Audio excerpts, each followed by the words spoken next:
आगे देखो, हो गए तो आपको 10-15 तक हम पढ़ा सकते हैं, 10-10 तक, है ना, क्योंकि 10-20 पीरियड है आपकी ना, 10-20 केमिस्ट्री है। तो देखो आगे, तो ये ग्रुप थ्योरी बता रहा था। तो कल प्रूफ किया था कि 3 एलिमेंट का कोई भी ग्रुप अनिवार्यतः अबेली होता है, 4 एलिमेंट का कोई भी ग्रुप अनिवार्यतः अबेली होता है, यही कल प्रूफ किया था। और यदि किसी ग्रुप का प्रत्येक अवयव स्वयं का प्रतिलोम हो तो वह भी आबेली होता है, ये कल सिद्ध किए थे। इसी के आगे अब देखिए, अगला क्वेश्चन ये है, दर्शाइए, क्वेश्चन ये अगला, दर्शाइए कि यदि ए और बी ग्रुप जी में कोई 2 अवयव हों, ए और बी ग्रुप जी में जी के कोई 2 अवयव हों, 2 अवयव हों, 2 अवयव हों, तब ए बी का स्क्वायर बराबर ए स्क्वायर बी स्क्वायर होगा, ए स्क्वायर बी स्क्वायर होगा। कब?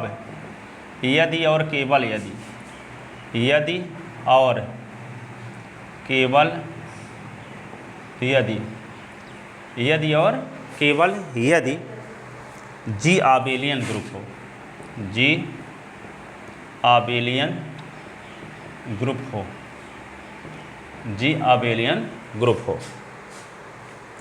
तो क्या करेंगे, एक बार ए बी का स्क्वायर बराबर ए स्क्वायर बी स्क्वायर लेकर चलेंगे तो सिद्ध करेंगे जी आबेली ग्रुप है, और एक बार जी आबेली ग्रुप लेकर चलेंगे तो ये सिद्ध करेंगे कि ए बी का स्क्वायर बराबर ए स्क्वायर बी स्क्वायर। ठीक है, तो यहाँ पे क्या लिखेंगे, नेसेसरी कंडीशन, जिसमें यदि और केवल लगा है तो समझ जाओ कि नेसेसरी और सफिशिएंट कंडीशन दिखाना पड़ेगा। आवश्यक और पर्याप्त प्रतिबंध, नेसेसरी, नेसेसरी कंडीशन, आवश्यक प्रतिबंध, क्या बोलते हैं इसी को, आवश्यक प्रतिबंध। तो आवश्यक प्रतिबंध में क्या लिखेंगे, माना जी एक आबेली ग्रुप है, माना जी एक आबेलियन ग्रुप है, then we have to prove that, then we have to prove that, prove that, अब हमको दिखाना होगा, सिद्ध करना होगा, ए बी का स्क्वायर बराबर A square B square, A B का स्क्वायर बराबर के सिद्ध करना होगा ए स्क्वायर बी स्क्वायर। ठीक है, तो हम ए बी के स्क्वायर पर विचार करते हैं। तो ए बी के स्क्वायर को लेते हैं, तो इसी को लिख सकते हैं A B into A B, कि नहीं। अब यहाँ पे क्या लिख सकते हैं, इसी को ए लिख दो, अब बी ए और ए बी, ऐसा लिख सकते हैं। अब चूँकि जी एक आबेलियन ग्रुप है, आबेलियन ग्रुप है, तो जब आबेलियन ग्रुप है तो क्रम विनिमय नियम का पालन होता होगा, तो ए बी बराबर बी ए होगा कि नहीं होगा, ए बी बराबर बी ए। तो जहाँ बी ए है वहाँ क्या लिख सकते हैं हम, ए बी, तो ए लिख दिया, या ए बी लिख दिया, ये बी। ठीक है, इसी को लिख सकते हैं ए और इसको लिख सकते हैं बी बी, तो क्या होगा, ए स्क्वायर बी स्क्वायर आ गया, ए बी का स्क्वायर बराबर A square B square. Hence condition is necessary, hence condition is necessary, अतः प्रतिबंध आवश्यक है, अतः प्रतिबंध आवश्यक है, अतः प्रतिबंध आवश्यक है। अब क्या लेकर चलेंगे, सफिशिएंट कंडीशन। तो सफिशिएंट कंडीशन में ये ए बी का स्क्वायर बराबर ए स्क्वायर बी स्क्वायर लेकर चलेंगे, इसकी मदद से सिद्ध करेंगे कि जी आबेली ग्रुप है। ठीक, जो सिद्ध किए हैं उसको लेकर अब चलेंगे, और जो लेकर चले थे वे सिद्ध करेंगे, उसको कहते हैं पर्याप्त प्रतिबंध। ठीक है, तो sufficient condition, sufficient condition, sufficient condition, sufficient condition. इसमें क्या है थोड़ा सा कि थ्योरी वाले दोनों इकट्ठा पड़ जाते हैं ना, तो एक थ्योरी को पढ़ने के बाद दूसरी थ्योरी पढ़ने का मन नहीं करता एक तरह से, है ना। तो क्या मैथमेटिकल वाला कोई पढ़ाएं क्या पेपर अभी इसको छोड़ के, जब तक हम ग्रुप थ्योरी सेकंड ईयर का पढ़ा रहे हैं तब तक कोई मैथ सेकंड पेपर पढ़ाएं सेकंड ईयर का? नहीं, ये उसका बीएससी फाइनल का सेकंड पढ़ाना शुरू करें कि थर्ड पढ़ा दें?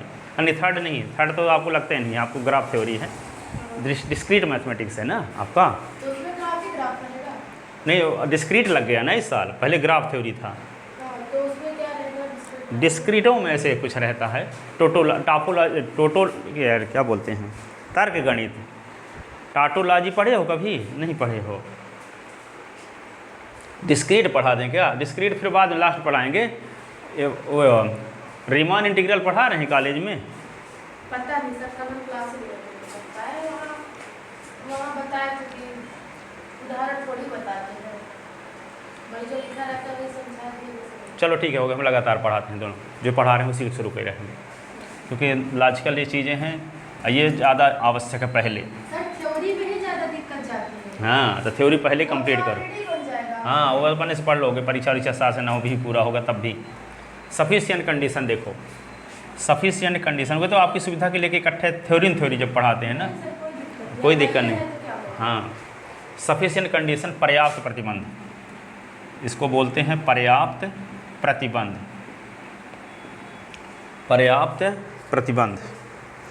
तो क्या लिखेंगे? माना ए बी ग्रुप जी के कोई दो स्वयं अवयव इस प्रकार हैं कि ए बी का स्क्वायर बराबर ए स्क्वायर बी स्क्वायर। माना ग्रुप जी के दो अवयव इस प्रकार हैं कि ए बी का स्क्वायर बराबर A square B square, then we have to prove that G एक आबेली ग्रुप है, G एक आबेली ग्रुप है,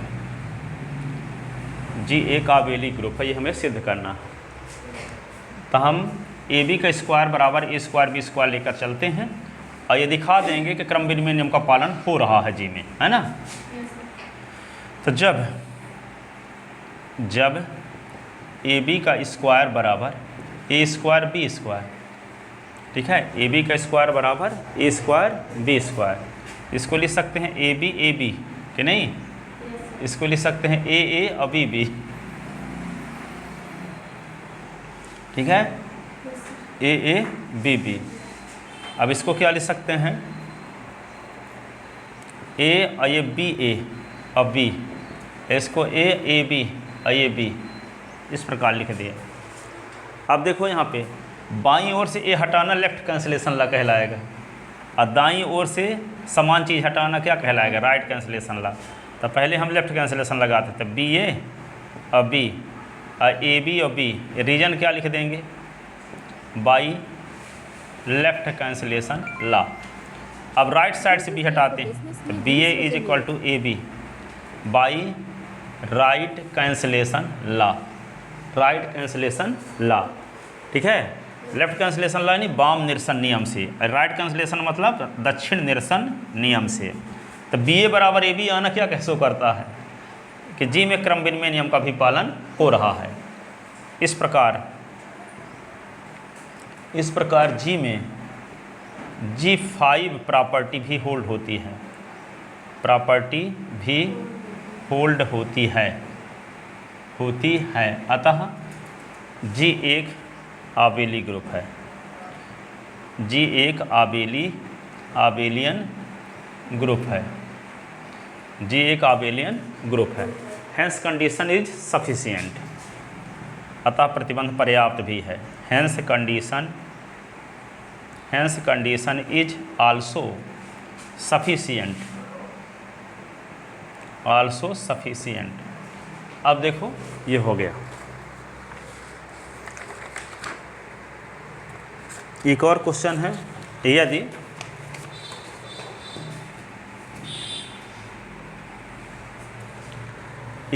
ए बिलोंग इन जी के लिए, यदि ए बिलोंग इन जी के लिए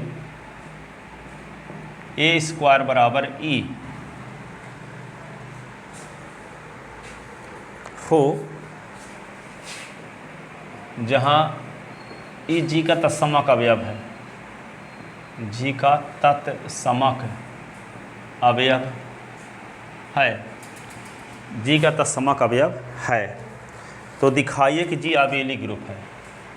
तो दिखाइए कि जी, तो दिखाइए कि जी आबेलियन ग्रुप है, आबेलियन ग्रुप है। यदि ए बिलोंग इन जी के लिए ए स्क्वायर बराबर ई हो जहाँ ई जी का तत्समक अवयव है, तो दिखाइए कि ए जी आबेलियन ग्रुप है। ठीक है, तो let A B belong in G, let A comma B belong in G, तो implies A into B belong in G. दोनों का गुणनफल जी को बिलोंग करेगा कि नहीं। जी में क्लोजर प्रॉपर्टी से, जी में क्लोजर प्रॉपर्टी, संबरक नियम इसको बोलते हैं ना, प्रॉपर्टी से। ठीक है, अब ये जानते हो कि ए बिलोंग इन जी के लिए ए स्क्वायर बराबर ई है, तो जब ए और बी जी के एलिमेंट हैं तो ए और बी का गुणा करने से जो रिजल्ट आएगा वह भी जी का एलिमेंट होगा। और उसमें क्वेश्चन में क्या कहता है, ए बिलोंग इन जी के लिए ए स्क्वायर बराबर ई, तो ए इंटू बी भी तो जी का एलिमेंट है, तो ए बी का स्क्वायर बराबर भी क्या होगा, ई। ये कहता है कि यदि ए बिलोंग इन जी है तो उसका स्क्वायर करने से ई आता है, तो यदि ए इंटू बी करने से भी एक जी का एलिमेंट बन जाएगा, तो उसका भी स्क्वायर क्या आएगा, दी गई कंडीशन से ई के बराबर। ठीक है, तब दी गई कंडीशन से, तब दी गई कंडीशन से, प्रतिबंध से क्या होगा, ए इंटू बी का स्क्वायर बराबर ई, ए इंटू बी का स्क्वायर बराबर ई, क्योंकि ए और बी जी के एलिमेंट है तो दोनों का गुणनफल भी किसको बिलोंग करेगा, जी को, क्योंकि जी मल्टीप्लिकेटिव ग्रुप है। तो यहाँ पे देखो ए इंटू बी का स्क्वायर बराबर ई इंटू ई कर सकते हैं, तत्समक अवयव का गुणा चाहे 20 बार करो वही आएगा। तो ई के स्थान पे ई गुणे ई लिख सकते हैं कि नहीं, लिख सकते हैं ना। अब आपको ये पता है कि ए भी जी का एलिमेंट है और बी भी जी का एलिमेंट है, और जब ए भी जी का एलिमेंट है तो ए को लिख सकते हैं ए स्क्वायर बराबर ई होगा, बी भी जी का एलिमेंट तो बी स्क्वायर बराबर ई होगा, दी गई शर्त से, दी गई शर्त से। तो इस ई के स्थान पे हम क्या लिख दें, ए स्क्वायर, और इस ई के स्थान पे क्या लिख दें, बी स्क्वायर।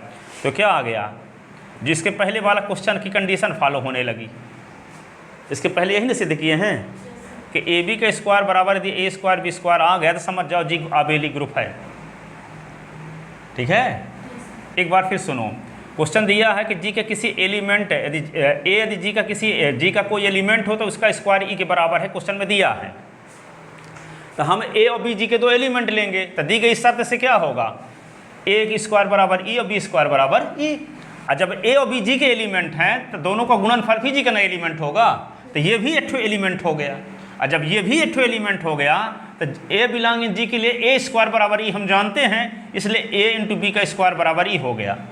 अब हम ई को क्या लिख सकते हैं, एक लाइन ऊपर लिखे देते हैं और ई लिख दिया, अब अगली लाइन में ई इंटू ई लिखे। ठीक है, ई के स्थान पे ई इंटू ई लिखा जा सकता है। अब इस ई के स्थान पे हम क्या लिख सकते हैं, ए स्क्वायर, और इस ई के स्थान पे क्या लिख सकते हैं, बी स्क्वायर, क्योंकि ए भी न जी का एलिमेंट है, बी भी जी का एलिमेंट है। तो ए स्क्वायर बराबर ई होगा, बी स्क्वायर बराबर ई होगा, दिए गए प्रतिबंध से। तो यहाँ इसके स्थान पे ए स्क्वायर, इसके स्थान पे बी स्क्वायर लिख दिए। तो ए बी का स्क्वायर बराबर ए स्क्वायर बी स्क्वायर होने पर जी आबेली ग्रुप होता है, हम इसके पहले वाले क्वेश्चन में सिद्ध कर चुके हैं। ठीक है ना, तो इसका मतलब क्या हुआ, it means G is abelian group, जिसका अर्थ है कि जी एक आबेलियन ग्रुप है, क्योंकि हम सिद्ध कर चुके हैं,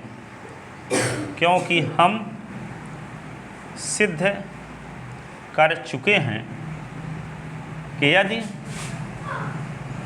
ए और बी जी के दो अवयव इस प्रकार हों कि ए बी का स्क्वायर बराबर ए स्क्वायर बी स्क्वायर, तब गूगल पे फॉर बिजनेस में 30 रुपये मिले। जी एक आबेली ग्रुप होता है, तब जी एक आबेलियन ग्रुप होता है, आबेलियन ग्रुप होता है। तो थ्योरम से प्रूव हो गया कि आबेली ग्रुप है ना। अब order of an element of A group, किसी ग्रुप के अवयव की कोटि, किसी ग्रुप के अवयव की कोटि, order of an element of A group.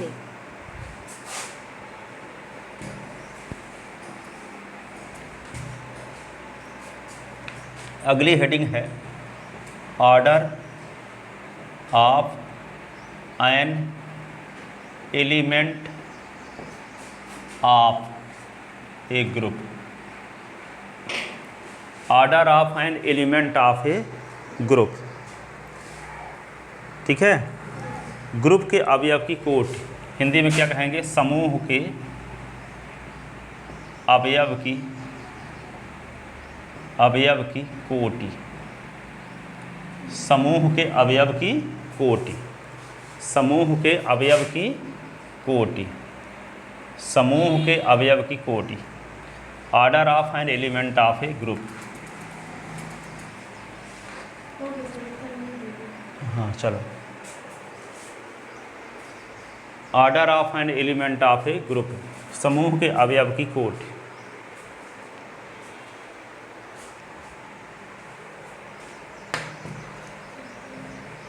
समूह के अवयव की कोटि।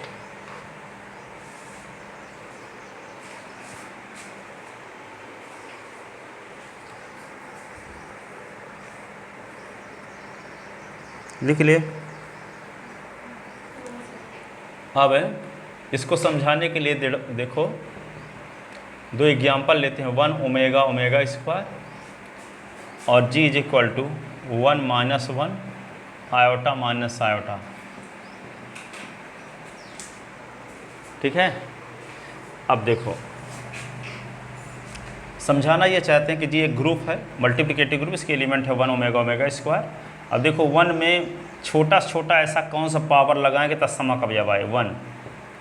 ओमेगा में छोटा छोटा कौन सा पावर लगाएं कि 1 आ जाए, 3।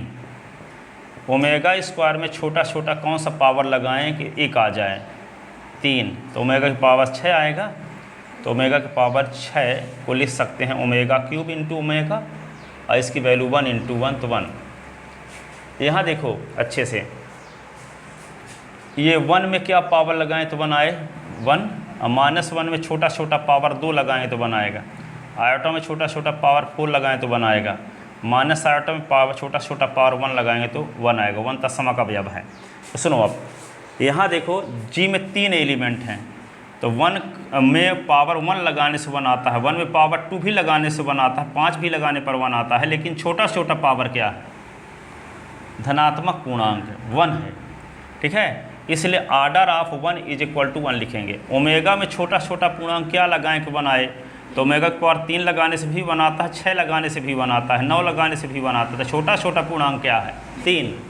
तो ओमेगा का ऑर्डर जो होगा 3 होगा। ओमेगा स्क्वायर का ऑर्डर क्या होगा, 3 होगा। ओमेगा स्क्वायर का ऑर्डर भी 3 होगा। तो परिभाषा क्या बनी, किसी ग्रुप के किसी अवयव की कोटि क्या होती है, किसी ग्रुप के किसी अवयव की कोटि वह छोटा छोटा धन पूर्णांक है जिसको घात के रूप में अप्लाई करने पर उस ग्रुप का तत्सम का अवयव आ जाता हो। किसी ग्रुप के किसी अवयव की कोटि वह छोटा छोटा धनात्मक पूर्णांक है जिससे उसे उस अवयव के घात के रूप में अप्लाई करें तो उस ग्रुप का तत्सम का अवयव आना चाहिए।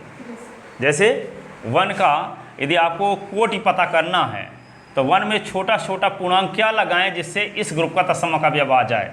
तो 1 में छोटा छोटा पूर्णांक 1 लगाने से 1 आ गया। ठीक है, तो ये नहीं कि अब 1 में पावर 55 लगा दिए, छोटा छोटा पूर्णांक लगाएंगे। 1 में 55 पावर लगाने से भी तत्सम का अवयव आएगा। लेकिन पूर्णांक का चयन किस प्रकार से करना है, छोटा छोटा पूर्णांक होना चाहिए। ओमेगा में छोटा छोटा कौन सा पूर्णांक लगाएं कि 1 आ जाए, 3, क्योंकि ओमेगा क्यूब का मान 1 होता है। ओमेगा स्क्वायर में 1 लगाओगे तो ओमेगा स्क्वायर आएगा, इसको 1 नहीं लिख सकते। ओमेगा स्क्वायर में 2 लगाओगे तो ओमेगा की पावर 4 आएगा, जिसको 1 नहीं लिख सकते। लेकिन ओमेगा स्क्वायर में पावर 3 लगाएंगे तो क्या लिख सकते हैं, इसको ओमेगा की पावर 6 लिख सकते हैं, जिसको ओमेगा की पावर 6 को लिख सकते हैं omega cube into omega cube, और ओमेगा क्यूब की वैल्यू 1 होती है, जानते हो। तो 1 × 1 तो 1। तो ओमेगा स्क्वायर में छोटा छोटा पूर्णांक क्या घात के रूप में अप्लाई करते हैं? 3। तो आता क्या है? तत्समक अवयव आता है। इसलिए ओमेगा स्क्वायर का कोटि क्या होगी या ओमेगा स्क्वायर का ऑर्डर क्या होगा? 3 होगा। तो समझ में आया ना परिभाषा? किसी ग्रुप के किसी अवयव की कोटि क्या होती है? वह छोटा से छोटा धनात्मक पूर्णांक है जिसको घात के रूप में अप्लाई करने से उस ग्रुप का क्या आना चाहिए? तत्समक अवयव आना चाहिए। तो वह छोटा छोटा पूर्णांक ही कहलाता है उस अवयव की कोटि। क्या कहलाता है? उस अवयव की कोटि कहलाता है। ठीक है ना? तब इसको परिभाषा लिखते हैं। यहाँ भी देखते हैं, इसमें लिखे देते हैं एग्जाम्पल पहले लिखे देते हैं। 1 की पावर 1 करने से 1 आता है तो ऑर्डर ऑफ 1 = 1। -1 में पावर 2 लगाने से 1 आता है तो ऑर्डर ऑफ -1 = 2। आयोटा में पावर 4 लगाने से 1 आता है तो order of iota = 4। Minus iota में पावर 4 लगाने से 1 आता है तो ऑर्डर ऑफ माइनस आयोटा = 4। ये अब परिभाषा लिखते हैं। इसको लिखने के बाद लिख लो अच्छे से, फिर अब इसको डिटेल व्याख्या करते हैं।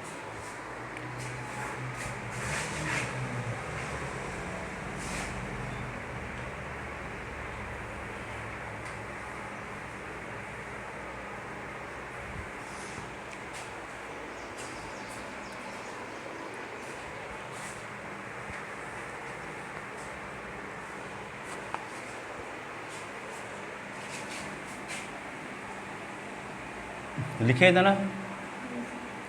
अब इसकी परिभाषा देखते हैं ग्रुप के किसी अवयव की कोटि की।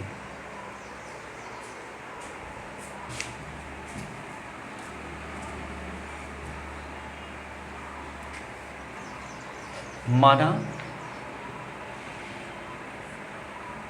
G डॉट एक ग्रुप है तथा A G का एक अवयव है।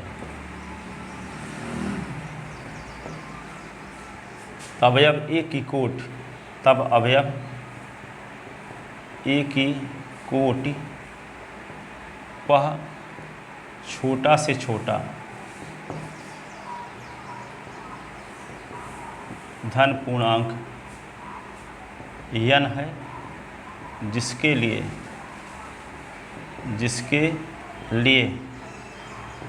a की पावर n बराबर e, जहाँ e G का तत्समक अवयव है। तत्समक अवयव है जहाँ माना G एक ग्रुप है तथा a G का एक अवयव है, तब a की कोटि वह छोटा से छोटा धन पूर्णांक n है जिसके लिए a की पावर n बराबर e, जहाँ e G का तत्समक अवयव है। ठीक है?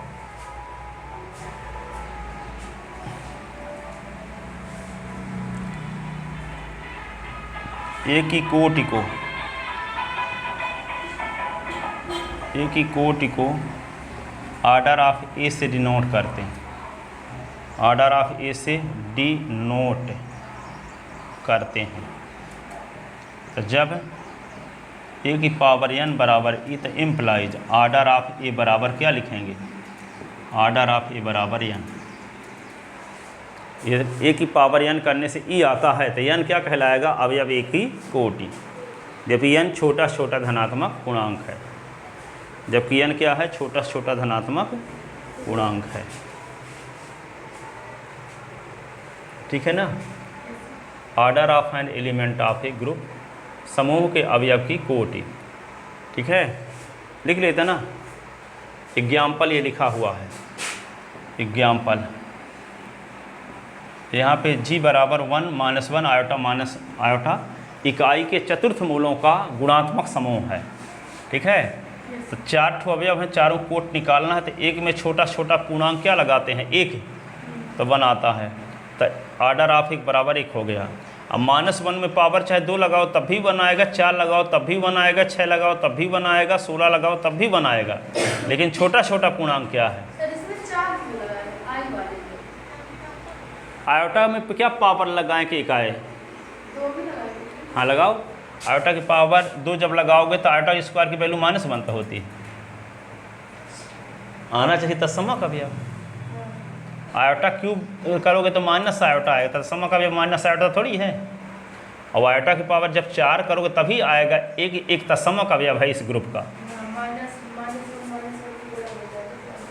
हाँ, अब -1 में पावर 2 लगाएंगे तो 1 आएगा, और 1 तत्समक अवयव है। 4 लगाने से भी आएगा 1, तो लेकिन छोटा छोटा पूर्णांक चाहिए ना, तो -1 में पावर 4 लगाएं तब भी तो 1 आएगा। तो -1 का ऑर्डर 4 नहीं होगा। परिभाषा में क्या बोलते हैं, वह छोटा छोटा धन पूर्णांक जिसके वो पावर के रूप में अप्लाई करने से उस अवयव का क्या आना चाहिए, तत्समक अवयव। वो छोटा छोटा पूर्णांक होना, ये नहीं कि -1 की पावर 100 कर दिया तभी तो बना रहा है, तो -1 का ऑर्डर 100 बोल दो, ऐसा नहीं कर सकते। छोटा छोटा पूर्णांक यूज करेंगे, छोटा छोटा धनात्मक पूर्णांक, ठीक है। अब यहाँ पे आयोटा में पावर 4 लगाने से 1 आता है, इसलिए आयोटा का ऑर्डर 4 है। माइनस आयोटा में पावर 4 लगाने से 1 आएगा, तो माइनस आयोटा का ऑर्डर भी क्या होगा, 4 होगा। ये एग्जाम्पल भी लिख लिए ना, पहले लिख लिए थे। अब देखो ग्रुप के अवयव की कोटि। अब यदि कह चुके हो यदि किसी ग्रुप के अवयव की कोटि, अब एक चीज़ विशेष बात बताने जा रहा हूँ मैं आपको। जैसे ये कह दिए कि आयोटा की पावर 4 करने से 1 आता है, तो आयोटा की पावर दूसरा भी कुछ करने से 1 यदि आता है तो वह वाला पावर इस वाले पावर से बड़े होगा, क्योंकि ये छोटा छोटा पूर्णांक होता है ना। तो मान लो 8 करने से भी 1 आ रहा है, आयोटा की पावर 12 करने से भी 1 आ रहा है, तो आयोटा की पावर 16 करने से भी तो 1 आ रहा है। तो इसका मतलब ये हुआ कि यदि हम a का ऑर्डर n कह दिए, a का ऑर्डर क्या कह दिए, n, तो a की पावर n बराबर e तो होबे हो करेगा, पर यदि a की पावर m बराबर e आ गया किसी कारणवश है, तो m क्या होगा, n से बड़ा। बस समझ में आई। यदि a का ऑर्डर n है तो a की पावर n बराबर e तो आएगा, लेकिन a में कुछ दूसरा पावर लगाने से भी e आता है, तो वह वाला पावर इस वाले पावर से बड़ा होगा या कि बराबर होगा, ठीक है। तो एक नोट लिखवा रहे हैं अभी, इसके थ्योरम को प्रूव करते समय उसकी ज़रूरत है, ठीक है। तो नोट फर्स्ट लिखो, ये क्या है, नोट फर्स्ट। यदि नोट फर्स्ट ये है, यदि जी के अवयव ए का ऑर्डर n है, जी के अवयव ए का ऑर्डर n है, अर्थात order of A is equal to A बराबर n, तो इम्प्लाइज ए की पावर n बराबर e। अब यदि ए की पावर m बराबर e, तो implies n is less than or equal m, तो वह वाला पावर n से बड़ा होगा या कि बराबर।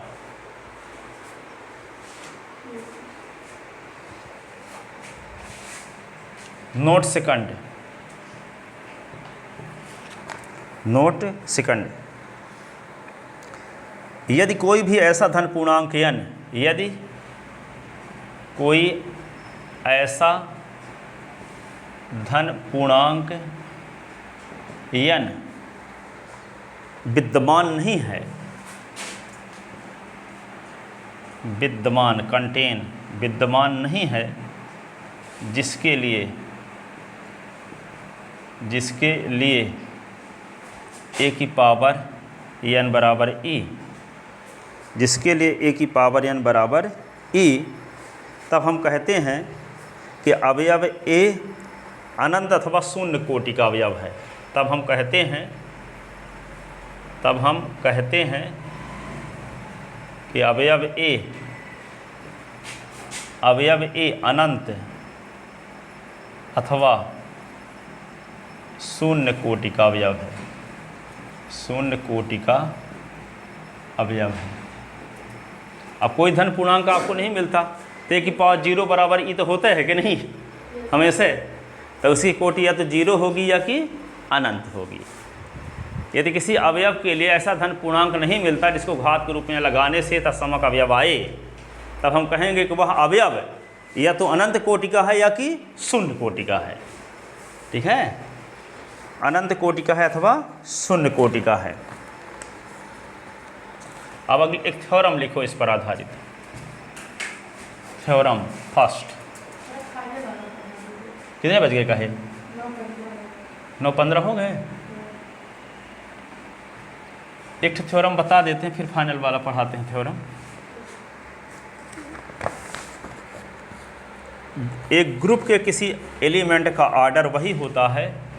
एक थ्योरम फर्स्ट, परिभाषा बताए तो थ्योरम लगे हाथ बता दें, फिर इसके बाद अगली थ्योरम बताएंगे अगले दिन। एक ग्रुप के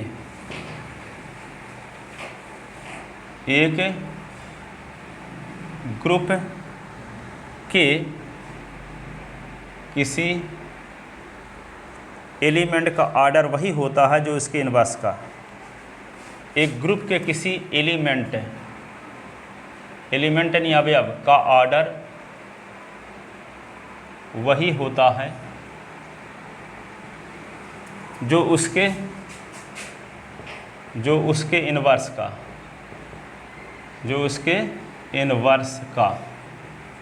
ठीक है, अर्थात ए और ए इनवर्स का ऑर्डर समान होता है, ये हमें सिद्ध करना है। एग्जाम्पल दिखाते हैं आपको। देखो G = 1 - 1 आयोटा माइनस आयोटा। ये आप जानते हो कि आयोटा का प्रतिलोम क्या है? माइनस आयोटा है ना। तो आयोटा में भी पावर 4 लगाने से बनाता है, माइनस आयोटा में भी 4 लगाने से बनाता है। तो order of iota = V4, order of minus iota = V4। तो यदि ए का इनवर्स एलिमेंट माइनस आयोटा है, आयोटा का इनवर्स एलिमेंट था, ये आयोटा का ऑर्डर और उसके इनवर्स एलिमेंट का ऑर्डर समान होता है। ये सिद्ध करेंगे, एग्जाम्पल की मदद से सिद्ध हुआ। इम्प्लाइज यहाँ आ गया order of iota = order of minus iota, ये सिद्ध हो गया। तो हमको सिद्ध ये करना है कि order of A = order of A inverse हमेशा होता है। किसी अवयव की कोटि और उसके इनवर्स एलिमेंट की कोटि समान होती है, ये हम सिद्ध करना चाहते हैं। एग्जाम्पल की मदद से सिद्ध कर दिए, पर इसको प्रूफ करेंगे मानक रूप में, है ना, स्टैंडर्ड फॉर्म में, जनरल फॉर्म में प्रूफ करेंगे। तो किसी ग्रुप के किसी अवयव की कोटि वही होती है जो उसके इनवर्स एलिमेंट की। ठीक है ना, दोनों की कोटि समान होती है, ये हमें प्रूफ करना है। तो माना प्रूफ। सर इनवर्स का आगे कुछ नहीं लिखना है। हाँ, ग्रुप के किसी एलिमेंट का ऑर्डर वही होता है जो उसके इनवर्स का ऑर्डर। तो आगे लिखिए ना उसको। हो गए तो नहीं, समझ में आ गए ना। या कि ऐसे लिखो, किसी ग्रुप के किसी एलिमेंट तथा उसके इनवर्स एलिमेंट का ऑर्डर समान होता है। ठीक है, ग्रुप का ऑर्डर वही होता है जो उसके इनवर्स का ऑर्डर लिख दें। ठीक है, किसी ग्रुप के एलिमेंट का ऑर्डर वही होता है जो इसके इनवर्स का ऑर्डर। ठीक है, तो क्या लिखेंगे? माना G एक ग्रुप है तथा ए जी का अवयव है, तथा ए जी का क्या है? अवयव है, तथा ए इनवर्स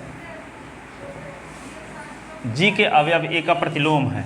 जी के अवयव ए का प्रतिलोम है। तब हमें सिद्ध करना है, क्या सिद्ध करना है? ऑर्डर ऑफ ए बराबर order of A inverse. Order of A बराबर ऑर्डर ऑफ ए इनवर्स। ठीक है, अब देखो, तो माना ऑर्डर ऑफ ए = n और order of A inverse = m। तो हमको सिद्ध करना होगा m = n। ठीक है, मान लेते हैं कि ए का ऑर्डर n है और इनवर्स का ऑर्डर क्या है? m है। तो आपको क्या सिद्ध करना पड़ेगा? n = m। क्या सिद्ध करना पड़ेगा? हम मान लेते हैं कि ए का ऑर्डर n है और इनवर्स का ऑर्डर m है, तो सिद्ध क्या करना पड़ेगा? n = m। यदि हम सिद्ध करने में कामयाब हो गए तो इसका अर्थ ये होगा ऑर्डर ऑफ ए बराबर ऑर्डर ऑफ ए इनवर्स। ठीक है, अब देखो, तो जब ऑर्डर ऑफ ए = n तो इम्प्लाइज क्या होगा? ए की पावर n बराबर e, ऑर्डर की परिभाषा से। एंड और यहाँ ए इनवर्स है, ए इनवर्स की पावर m बराबर e। ठीक है, ग्रुप के अवयव की परिभाषा से, ग्रुप के अवयव की, ग्रुप के अवयव की परिभाषा से, परिभाषा से, ठीक है। जब a की पावर n बराबर e है तो देखो, तो जब a की पावर n बराबर e है तो दोनों पक्षों में पावर -1 लगा दो, ठीक है। तो आगे इधर हम लिखते हैं मिटा के, देखो तो a की पावर दोनों साइड में जब -1 लगा दिए तो देखो यहाँ a की पावर, एक फार्मूला आप पढ़े थे 6वीं 7वीं में, a की पावर m, m की पावर n, तो a की पावर m गुणे n, पावर की पावर है तो गुणा हो जाता है दोनों का पावर का। हाँ, तो देखो a की पावर n इंटू -1 बराबर e इनवर्स बराबर ये होता है। इसको क्या लिख सकते हैं, a की पावर -1 गुणे n बराबर e, इसी को लिख सकते हैं a की पावर -1 की पावर n बराबर e।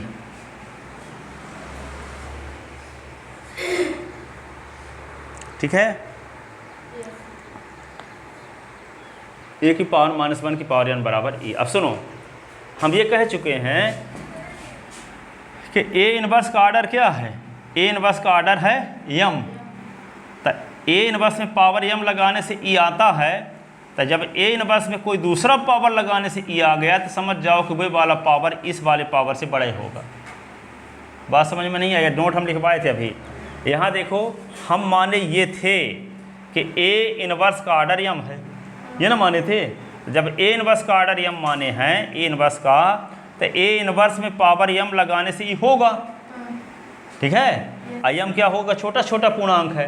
अब यदि सुनो, a इनवर्स में कोई दूसरा पावर लगाने से e आ जाता है तो वह वाला पावर m से क्या होगा, बड़ा, क्योंकि m छोटा छोटा पूर्णांक है ना। तो यहाँ देखो, तो a इनवर्स में पावर n लगाने से भी e आ रहा है, इसका मतलब n क्या होगा, m से बड़ा होगा या कि बराबर होगा, ठीक है। तो यहाँ पे क्या लिख दोगे, यहाँ पे n is less than m, क्योंकि ऑर्डर ऑफ a इनवर्स बराबर m, तो a की पावर -1 की पावर m बराबर e। तो m छोटा छोटा पूर्णांक होगा, तो ये दूसरा पावर लगाने से आ रहा है, हाँ, तो ये n बड़ा ना होगा, m is less than or equal n, है ना, ठीक है। क्योंकि a इनवर्स में पावर m लगाने से e आ रहा है, तो a इनवर्स का ऑर्डर m है, तो m छोटा छोटा पूर्णांक होगा। अब कोई दूसरा पावर लगाने से भी, a इनवर्स में कोई दूसरा पावर लगाने से भी e आ रहा है, तो वह वाला पावर m वाले से क्या होगा, बड़ा होगा। तो वही लिख दिए कि यहाँ पे m से बड़ा होगा n, या कि n के बराबर होगा। अब हम ये देखो, यदि हम ये सिद्ध कर दें a is less then b और b is less then a, तो a बराबर b हो जाता है। क्या सिद्ध कर दें, a is less then b और b is less then a, तो a बराबर b, अथवा a सबसेट b सिद्ध कर दें और b सबसेट a, तो a बराबर b, ठीक है। तो यहाँ पे हम क्या सिद्ध करेंगे, लेस देन आर इक्वल आया ना। यदि हम ये किसी तरह से दिखाने में कामयाब हो गए कि n is less than or equal m, तो दोनों बराबर हो जाएंगे।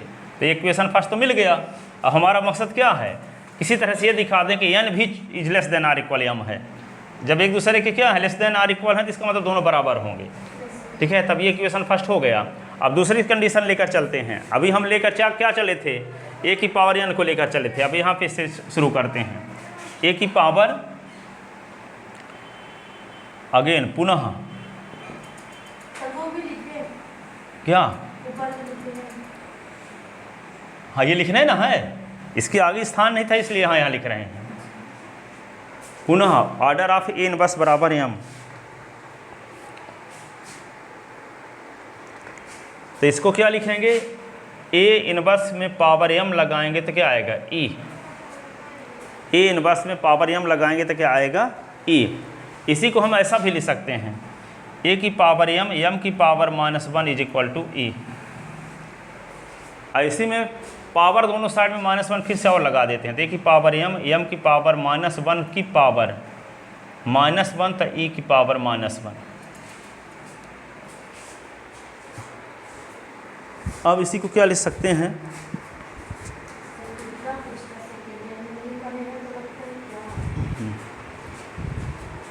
भोग जब जागो तभी सवेरा समझो, ठीक है। अब देखो दोनों साइड में पावर इनवर्स लगा दिए फिर से, तो ये क्या होगा, माइनस माइनस वन हट जाएगा, तो ए की पावर m बच गया। और ये क्या होगा, ई का इनवर्स ये होता है। अब देखो हम कह ना चुके थे, सुनो, ए का ऑर्डर हम कह चुके हैं कि n है, ए का ऑर्डर n है, तो ए की पावर n करने से ई आता है, तो n छोटा छोटा पूर्णांक होगा। यहाँ दिखा दिए कि ए में पावर m लगाने से भी ई आ रहा है, इसका मतलब m क्या है n वाले से बड़ा होगा। ये बोले कि ए का ऑर्डर जब n है तो n छोटा छोटा पूर्णांक होगा, जिसको ए के घात के रूप में लगाएंगे तो तत्सम का अवयव आएगा। यदि ए में कोई दूसरा पूर्णांक लगाने से कदाचित तत्सम का अवयव आ गया तो वह वाला पूर्णांक बड़ा होगा आयोटा। जैसे मान लो आयोटा की पावर 4 बराबर 1 आया, तो आयोटा की पावर 8 करने से भी तो 1 आ गया ना, तो 8 बड़ा ना हुआ 4 से। आयोटा की पावर 12 करने से 1 आया तो 12 बड़ा ना है 4 से। आयोटा की पावर 16 करने से 1 आया तो 16 बड़ा है ना 4 से। तो वही तो बोल रहे हैं कि ए की पावर n बराबर ई है, तो n क्या है, छोटा छोटा पूर्णांक है। अब ए में कोई दूसरा पावर लगाने से भी ई आ गया तो वह वाला पावर n वाले पावर से क्या होगा, बड़ा। वही लिखा तो गया, ए की पावर m बराबर ई आ गया, जबकि हम ए का ऑर्डर n कह चुके हैं, ठीक है। तो ए की पावर n कह चुके हैं, ए का ऑर्डर n कह चुके हैं, तो n छोटा छोटा पूर्णांक होगा, जिसको ए के घात के रूप में लगाने से तत्सम का अवयव आएगा। यदि ए में दूसरा कोई पूर्णांक लगाने से तत्सम का अवयव आ रहा है तो वह वाला पावर n वाले पावर से क्या होगा, बड़ा। अर्थात n यहाँ पे ए की पावर m लगाने से ई हम दिखा दिए, इसका मतलब m बड़ा है किससे, n से, क्योंकि ए का ऑर्डर n कह चुके हैं इसलिए, ठीक है। तो यहाँ पे क्या लिखेंगे, यहाँ पे n is less than m, क्योंकि order of A is equal to n है, तो ए की पावर n बराबर e, और दूसरा पावर लगाने से यदि आ गया तत्सम का अवयव तो वह वाला पावर n वाले पावर से क्या होगा, बड़ा होगा। ये इक्वेशन हो गया सेकंड। ये इक्वेशन फर्स्ट मिला था यहाँ, m is less than or equal n, यहाँ n is less than or equal m, ठीक है। 1 और 2 से क्या मिला, एक दूसरे के सबसेट हैं, लेस देन आर इक्वल हैं, इसका मतलब 1 और 2 से दोनों इक्वल हैं। तो 1 व 2 से क्या हुआ, 1 व 2 से, 1 व 2 से क्या मिला, n बराबर m। n क्या है, n है क्या, ऑर्डर ऑफ ए, अब m है क्या, order of A inverse. Proof, group के किसी अवयव की कोट उसके इनवर्स अवयव की कोट के बराबर होता है। अतः प्रमाणित हुआ कि ग्रुप के किसी अवयव की कोट तथा उसके इनवर्स अवयव की कोट समान होती है। अतः प्रमाणित हुआ, अतः प्रमाणित हुआ कि ग्रुप के किसी अवयव की कोट, ग्रुप के किसी अवयव तथा उसके प्रतिलोम, तथा उसके प्रतिलोम अवयव, प्रतिलोम अवयव की कोटि क्या होती है, समान होती है, समान होती है।